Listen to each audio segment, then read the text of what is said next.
C'est dans la cour du GRASPA, groupe de recherche archéologique sous-marine et de plongée d'Agde, transformé en amphithéâtre d'études, que vient de se tenir pendant 2 semaines, pour la première fois sur la côte languedocienne, un stage national d'initiation à la plongée et au secret de l'archéologie sous-marine. Il a réuni une vingtaine de stagiaires venus de toute la France. Un stage, M. Bouillon, de recherche archéologique organisé par la jeunesse et les sports, c'est assez exceptionnel et on peut même dire que c'est la première fois que cela se fait. Exceptionnel, je ne crois pas. C'est simplement une expérience qu'a réalisée M. Platel, directeur du service départemental de l'Hérault, pour profiter des magnifiques possibilités qu'offre la ville d'Agde. En effet, vous connaissez Agde, ses richesses archéologiques sous-marines. Il y a également à Agde un club de plongée sous-marine et de recherche archéologique, le GRASPA, dirigé par M. Fonkern, qui est une grande personnalité. M. Platel a voulu profiter de toutes ces possibilités pour atteindre un des buts poursuivis par nos services de la jeunesse et des sports, joindre la culture au sport. Les jeunes gens qui participent à ce stage, au nombre de 18, sont initiés à la plongée sous-marine. Ils en connaîtront à la fin du stage tous les rudiments, mais leur activité sportive a également un but culturel. Nous voudrions qu'à l'issue de ce stage, les jeunes gens qui auront acquis une connaissance suffisante de la plongée sous-marine aient acquis également le goût de la recherche scientifique et partent avec cette qualité de désintéressement qui les poussera à la recherche, qui les poussera à trouver un intérêt culturel dans toutes leurs manifestations sportives. C'est donc Denis Fonker, le responsable du GRASPA, qui dirige ce stage. Simple cheminot, cet homme désintéressé, pionnier de la recherche archéologique sous-marine, est devenu un véritable savant. Alors, voyez-vous, tout à l'heure, sur l'affiche de signalisation des épaves, je vous avais parlé d'une particularité et je vous avais dit que j'avais mentionné concrétions et algues. Vous allez me poser la question, pourquoi en archéologie mentionnez-vous concrétions et algues? Eh bien, cette petite particularité va vous permettre de découvrir des pièces telles que celle-ci.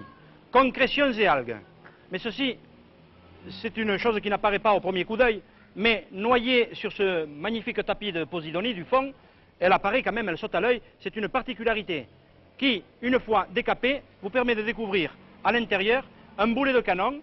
Par la suite, dans une même concrétion, vous trouverez sous cet amoncellement de pierres et de coquillages, un canon. Voici le moule parfait, l'emplacement de la pièce de ce canon daté de 1695. Vous voyez l'importance qu'il y a de repérer toutes les particularités. Votre œil doit s'exercer à tout ce qui n'est pas normal. Dans un milieu indiqué, je vous le signale bien, ne prélevez rien sans d'abord l'avoir repéré, l'avoir signalé. Vous pourrez y revenir par la suite et, sous toutes ces choses bizarres, trouver parfois des pièces merveilleuses. Après la théorie, la pratique, sous la direction des moniteurs blancs, Fangeau et Cugnas. Premier impératif pour la recherche, devenir d'abord un plongeur accompli. Pour ce faire, le respect du matériel s'impose et que chaque stagiaire ne laissera à personne le soin de s'occuper de ses propres appareils. Quand tout est paré, tout vérifié, on peut alors s'embarquer sur l'Aurore, le bateau du club. Objectif pour cette sortie, exercice de plongée et recherche sur un chantier en cours bien connu situé à l'embouchure de l'Hérault. Ce sera là l'occasion pour les élèves de s'acclimater aussi avec la discipline des engins de surface, partie importante de l'enseignement qu'ils reçoivent. En effet, avant de devenir poisson, le chercheur se doit d'être avant tout un marin accompli. L'endroit a été repéré, l'ancre a été jetée, une dernière vérification et ce sera la plongée effectuée par bordée. Alors, ce sera pour les stagiaires le moment de mettre les nouvelles connaissances en pratique. Et sur ce chantier en pleine exploitation, les bons élèves feront des découvertes plus qu'encourageantes. Témoin ce vase grec qui trouvera très vite sa juste place parmi les trésors du musée d'Agde. Autre règle d'or du chercheur, rien ne sert de trouver, il faut savoir reconnaître, apprécier, assimiler, classer, répertorier. C'est là un travail délicat pour lequel Denis Fonker, là aussi, dispense son inépuisable expérience. Et 2 semaines, bien sûr, malgré le travail accompli, ce sera nettement insuffisant pour former un chasseur chevronné.